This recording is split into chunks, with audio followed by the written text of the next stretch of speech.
Hey, happy Thursday, everybody, and welcome to another edition of your Chamber Check-ins from Idaho's only five-star accredited chamber. And today, I have Patty Best with us today. She's the Customer Relations and Energy Efficiency Department Senior Program Specialist from Idaho Power. Hi, Patty.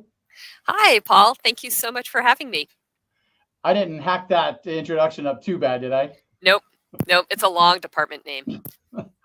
Well, the reason we have you today is to talk about electrification and vehicles. And you came and did a presentation to our transportation committee a couple months ago. And I thought, oh my gosh, we got to share this again. So we're going to use this platform today to help spread the message about electrification of vehicles. And what I thought was really interesting is we're there. We're already there. There's all these electric vehicles. We saw, you see the buses are being electrified. We have the trash companies, the sanitation companies, and then we have just all of like my lawnmowers, an electric lawnmower. Mm-hmm. And so we're here today to talk a little bit about that. And there was a lot of questions in our meeting. So, but Patty, these chamber check-ins are great ways to check in with our business members. And Idaho Power has been a member for a long time. And there are some great people that work in the corporation. And thanks for keeping our lights on. But we also love to learn about the people and the products and services that our organizations provide this community. So why don't we start out a little bit about you, Patty? Tell us a little bit about your background and what led you into becoming an energy efficiency person with Idaho Power. Well, sure. Okay. So I moved to Idaho, gosh, in around 2000, I believe. I moved here up from Colorado, where I went to graduate school. And my first job was actually with the Idaho Department of Environmental Quality. And I worked in air quality and I worked in sustainability. And I actually got to work with alternative transportation fuels when I was at DEQ. We helped we were looking at things like ethanol and biodiesel and how they could help air quality. We got the Treasure Valley Clean Cities Coalition started, which is a local group that promotes alternative transportation fuels. So that was all back in the early 2000s. And then, my main focus was always kind of program management and helping with environmental issues and things like that. And a job opened up at Idaho Power in energy efficiency. And I said, oh, well, that looks interesting. That looks like something I'd be interested in. And came over here about a little over 15 years ago. So I have been with Idaho Power for, as I said, just a little over 15 years. I've worked in a lot of different programs. I've worked in different energy efficiency programs, everything from promoting efficient lighting to appliances, to shade trees. I don't know if you've heard of that project that we have, but I helped get that one started. I've worked a lot in renewable energy. And probably 5-6 years ago, they started pulling me into transportation. We started seeing that electric transportation was coming. We started getting more questions from customers. Utilities have a big role in electric transportation. I mean, as the power supplier for that.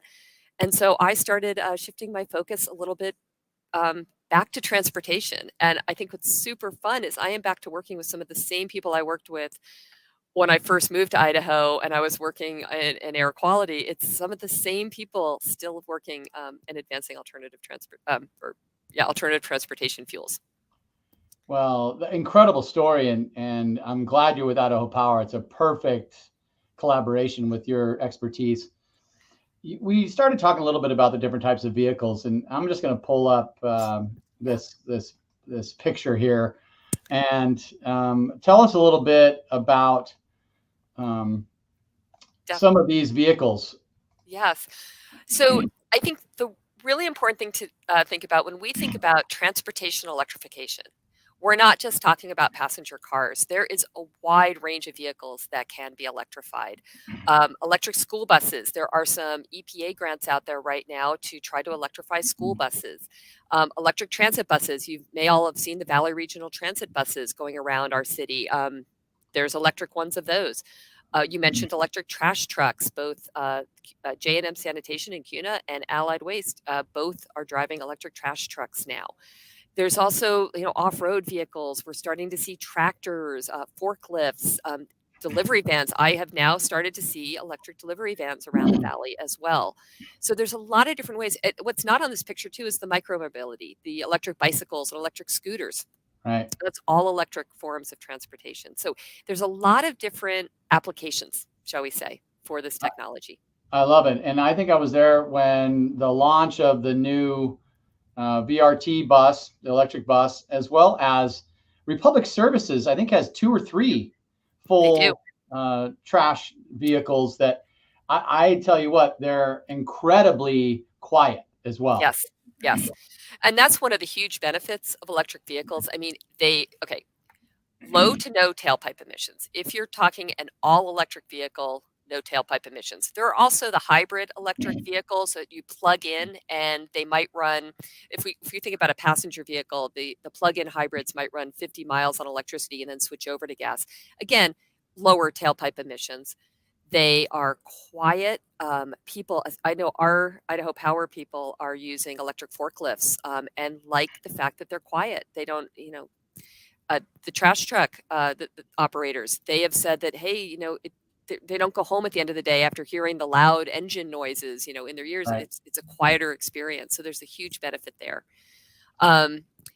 Electric vehicles are less expensive to operate, less expensive to fuel. So that's a big benefit. And if you haven't driven one yet, they are just plain zippy. They have instant acceleration and they're really, really fun to drive. Well, I remember talking to the Republic Services about the noise. Yes. And I thought, well, how am I going to know to take my trash out before they come up the road? Because you can hear them come up the road. But, That's obviously. very true. Yeah. I just sort of very interesting. We brought up a member from the Salt Lake City School District. They have some electric school buses now, and we brought them up to speak to the Idaho School Pupil Transport Association conference. That's the association here in Idaho of the bus drivers and fleet managers. They said because the buses are quieter, they are seeing less discipline issues on the electric buses than they do on regular buses because the drivers can hear what's going on and maybe intervene before something becomes a problem. Great point. So, great point. Yeah, all these benefits you never really thought of. Obviously, electric vehicles are low on a carbon emission, as well as just overall keeping our cities green. Mm-hmm. But how do we charge them? And that's my main thing is like, hey, I'm up in the woods. I can take my pickup up. Where am I going to charge it up there? And Yep. So maybe help me understand, help share kind of what that's looking like in the future. That's probably the number one question I get too is, how do I charge it and how long does it take to charge? So it's not an easy answer, and that's because there are different variables involved. But to charge it is easy. You just plug it in. And there's different types of charging stations or plugs. I think we could start with some slides. Yeah, let's go to that one, that first one. Yeah. And show that. This one here? I think it's number 3. It's not showing yet, but I can start. There's 3 levels of charging. Oh. So the first level, and we'll get it. There you go. The first level, level 1, uses 120 volt outlet. So this is just your regular 3-prong outlet at your house. And you can see the cord there in the picture. The cars come with that kind of a cord. You can if you kind of look at the picture, you can see that it's just a 3-prong plug. Right here. This is going to be a pretty slow charge because it's only pulling 120 volts. It's not very, not very much power. But most people drive less than 30 miles a day. Right. And so if you come home at the end of the day and you've driven 10, 20, 30 miles, you could use a level 1 plug it into, to an outlet in your garage, and you will have a full tank by the time you go out the next morning. So for a lot of people, level 1 can work really well. Level 1 is, inexpensive. You can use it for free. You use the plug that came with the car. You could also put in some kind of a hardwired system, and it's pretty inexpensive to install. And the operation cost, it's very low. In general, it's about half to a third the cost of fuel on electricity than it is using gas. So you're going to have some savings there. Some people may want to charge faster. So there's a level 2, and that would be the next one. And the level 2 uses a 240 volt outlet. So that's like your dryer outlet. That's going to give you a faster charge. It's cost to install and operates about the same as level 1, but it's going to give you more range per hour. So if you do have longer driving distances or shorter time to charge, you can go up with level 2. And we're seeing these installed in parking garages here around the valley. Yes.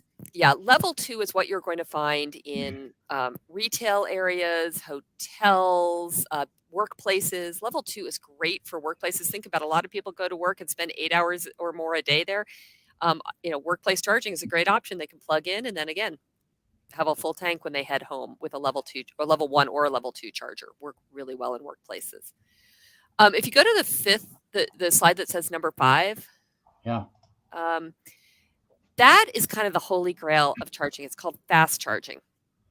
And fast charging is a 480 volt outlet. This is a lot of power. It uses between 50 and 350 kilowatts of power. That's a lot of power. Yeah. Now, the fast charging is going to be used along a highway. It's where people are trying to get from point A to point B and just have a few minutes, 15 minutes or so to charge. That's where you use the DC fast charging. DC fast charging can also be used for fleets, for those heavy duty fleets like the school buses or the transit buses or the garbage trucks. You might be able to use fast charging there as well. But for the most part, people just need the level 1 and level 2. And so when people say, well, how long does it take to charge? Really a few minutes just to plug in your charger and plug in your car, walk away and do whatever you're going to do. You're really going to allow the car to charge over the hours that you're not driving it. I see these in Baker City, and those Tesla chargers have been right next to that hotel right in Baker City. And they've been there for at least a decade. Yes. If anyone wants to see fast chargers in the Boise area, the Walmart at Boise, the Boise Walmart has a bank of Electrify America stations. They're fast charging stations. They'll charge a vehicle very quickly. Okay. Is there anything else? Do you want me to show this next slide here? No, this is a really good one too. This kind of shows you all in these stars. Tell us about this slide. Could you actually go down 2 slides? Or let's go. Yeah. At least I'm not seeing one that's changed. Yeah. Which one are you talking about? That.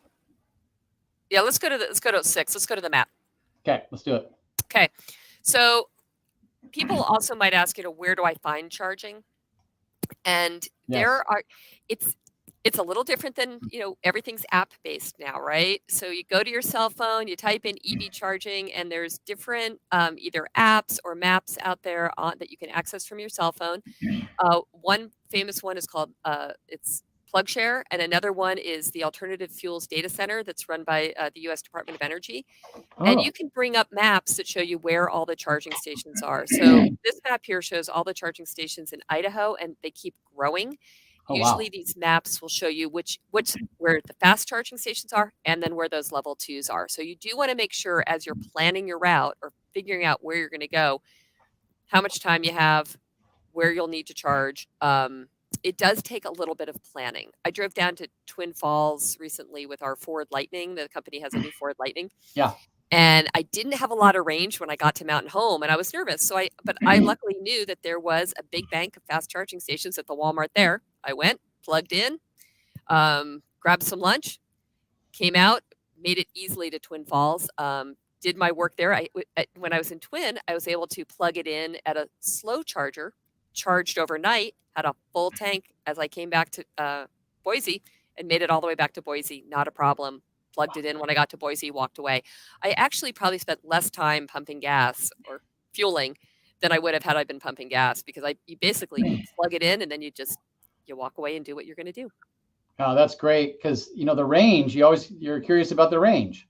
Yeah, many vehicles now are over 300 miles on a single charge. Now, you do have to be a little careful with that. Extreme weather, if you're running, if it's really hot or really cold and you're running the heating cooling system a lot, or Oh, yeah. driving 80 miles an hour, fast highways, you start to lose some range. But there's things you can do to help, like driving using cruise control. I improved my gas mileage 18% using cruise control coming back from Twin. So it does take a little bit of planning. Yeah, I love this map, and then Yeah. this is kind of right in our area right here. Yep. Yeah. The next map in the slide deck is the Treasure Valley. I don't know if you can click on that one. It's the next one down. Oh, Is just I think I'm on it. okay. It's not showing on what I'm seeing. Okay. But maybe it'll come up. But again, you can go on these maps and find there's quite a bit of fast charging right now along the I-84 corridor. So from Huntington, Oregon, all the way to, I think, Idaho Falls, you can get a station about every 150 miles, a good fast charging bank. And there's more coming, which is very exciting. There's some state funding right now that is working to put in fast charging along the main highways throughout Idaho. So we are getting, and every state has some money for this. So we are seeing more fast charging stations develop along the major thoroughfares. This is terrific. Yeah.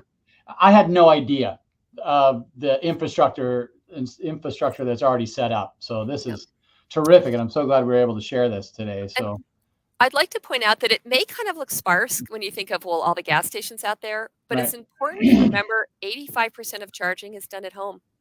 You go home, you plug in your car, next day you have a full charge and you're out and about. So although public charging is very important, especially for, people who might not have access to a dedicated parking spot at home, most people, again, 85% of charging can be done generally at home. You come home at the end of the day, you plug in your car. I had one coworker who was an early EV adopter, and he used to say, like, one of the hardest things about his EV was, since he didn't go to the gas station as much anymore, he never really washed his windshield, so he had a dirty windshield all the time. So you might want to invest with a squeegee when you get your electric vehicle, so you can keep your. But he said it took less than a minute to fuel. He'd come home, plug in his car, walk inside. Well, and we talked about this during that committee meeting. I think one of my questions was, are all these electric vehicle manufacturers, are they making their plugs compatible with these charging stations? Yes. And with the level 2, everyone's pretty much using the same plug except for Tesla. They kind of have their own thing. With the fast charging, they're consolidating around a standard. Now, Tesla's opening up its charging network, so I believe we're going to see even more consolidation down to a single standard. So, but you do have to be, the Tesla stations are the ones you have to be a little careful of. Not every car can plug into a Tesla station. Okay. Teslas usually come with an adapter to use other stations. And again, that is changing.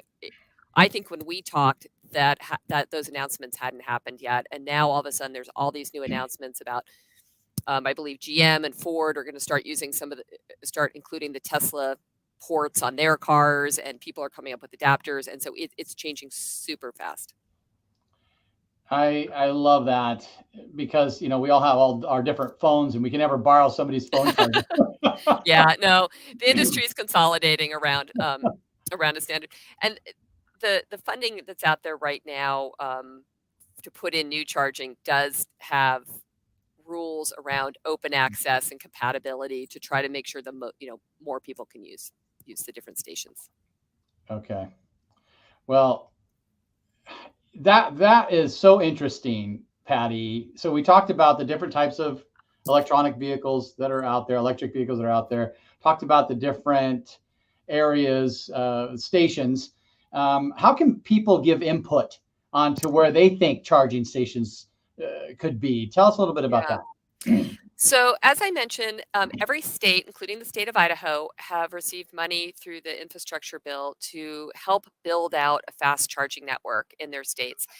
And in Idaho, it's the Idaho Office of Energy and Mineral Resources that is overseeing that funding. It's OEMR. So if you go to OEMR's website, you can find a place to sign up to get information. They have held some public meetings. I believe they may have an input form still on their site, so they're seeking public comment and public input. There may also be some additional funding coming down the line. Communities can apply for community grants right now, and so we might see some more opportunities if different communities are awarded funding. So I think that OEMR is probably your best place to track what's going on with the current federal funding and how it'll be deployed in our state. On the bottom of the screen, I have the idahopower.com/EV website. And I'm sure you can get some more information about electric vehicles. And I'd also like to learn and have you share, Patty, what Idaho Power is doing for, to lead the charge, so to speak. Well, first of all, we do have our own fleet goals to work towards electrifying our fleet.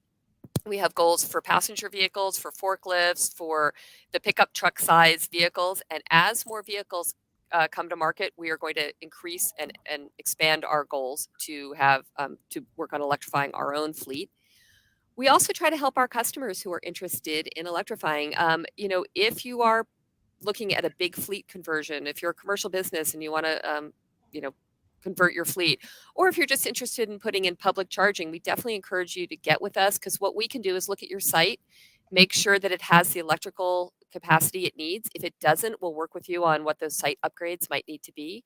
We can help you understand how going to electric might affect your bill so that you can make an informed decision on, okay, this is how much I spend on gas, this is how much I'll need to spend on electricity. So we can help model some of that for you. This website that you have up there has a bunch of great information, both for homeowners and businesses. There's everything from car comparison tools, where you can look at what you're driving now and bring up the EV of your choice and see how much you might save. There's information on charging, lists of different charging stations. If you're thinking of putting in one of those, you can kind of compare models. There's also links to incentives and grant opportunities that may be out there. There are some federal tax incentives, some IRS tax credits for both the purchase of vehicles and for putting in charging right now. So we have links to all of that at that website. But we really want to be here to help our customers who want to go electric. I love it. And Idaho Power is has a huge effort, with their shoulder to the wheel with all these new businesses coming to the region, and how do we get watts to them? And I saw the new D&B supply store in Middleton, Caldwell, and they had put charging stations right up front. And that's the best time to do it. New construction, when you're building or resurfacing that parking lot or redoing it, it is so much less expensive to put the conduit in early while you're doing that construction. Even if you're not ready to build out the stations yet, get with us, figure out what the conduit needs. Let's get that in the ground. It's way less expensive to do it up front. Yeah, and thanks to Car Park as well for putting in those charging stations right here and on the Pioneer Crossing parking garage, and I'm sure others will follow. Yeah, no, it's an exciting time. It's it's an exciting time. Patty, thank you so much for this education today and helping me share what's going on with electric vehicles. I'm so excited for the future of electric vehicles, and thanks again for your time. Anytime. Thank you so much. Thank you to the Chamber. I really appreciate this opportunity, and I love to talk EVs. So thank you. Awesome. Well, hey, have a great weekend, Patty. Enjoy the weather. You too.